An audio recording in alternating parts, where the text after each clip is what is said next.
went through sa kanan na baraso, kaliwang baraso. Pero wala namang practice sa SK. Kaya okay na.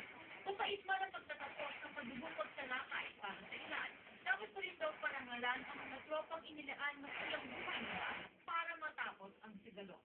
Inimula ABS-CBN News. Ipinagtanggol ni PNPC Arturo Longibaw ang desisyon na sigurin ang mga nagre-rebel ng EFC. Kung ito na kumilos ka agad, mas maraming mamamatay. May insider report si Dolan Castro. Ang kritik sa sikutan sa DIN ang unang hamon kay PNP Director General Arturo Longibaw. Ani Longibaw, pagkasal pa na mas maraming buhay ang misyon nila. Kaya napilitan silang sugurin ang apusayang. Hindi naging madali para sa Credit Committee na inutos sa rason sa grupo ng Kosovo. Kaya pinaabot nila na magdamag ang krisis.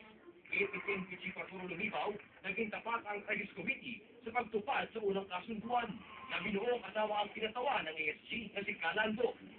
Medyo nag-doubt pa sila kung talagang pirma namin yun o kami talaga yung nandun. So they asked that Calando, plus one other, will come out of the cell and see for themselves kung talagang nandun kami. Pero ang problema, ayaw nilang ibigay ang tatlong 45 caliber pistol na inagaw sa mga gwardya. Kaya sa emergency meeting kagabi ng Crisis Committee, inansya ang worst case scenario. Alas 5 emergency martes, iniutos ng assault. Para sa game plan, first floor ng gusali ang katargetin, kung saan nandun ang hardcore ng ASG. First floor yung actually nandun yung mga hardcore. But our assumption is yung second, third floor are all contaminated, meaning talagang under the influence na yun.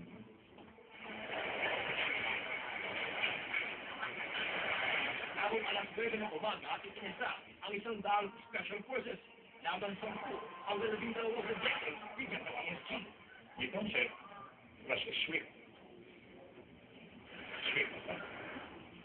Deliberate, swift attack.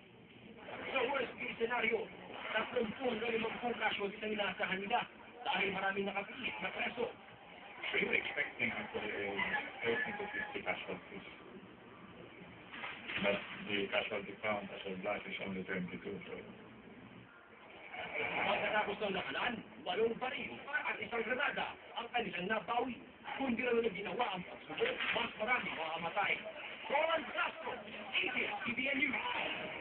Hindi pa nagtasa ang Pangulo sa official conversation ng Crisis Committee. Sa nationwide meeting ng Liga ng Barangay ngayong gabi, sinulat muli ng Pangulo ng Kapuling si JL Secretary Angelo Reyes sa mabilis na pagbutas ng krisis ng bitutas. Pero kanina, na-bypass na naman si Reyes ng Commission of Appointment. Hindi na posisya ang kanyang appointment papers dahil sa abalang paligid sa bitutan C. Pero kahit maraming dapat ipaliwanag si Reyes sa pagkawabaya ng mga guwan sa PGNP. Hindi pa kasi matulog eh. Kay Reyes, ang PGNP, lang sa puno. Pinadasalan pa eh. Dapat umalis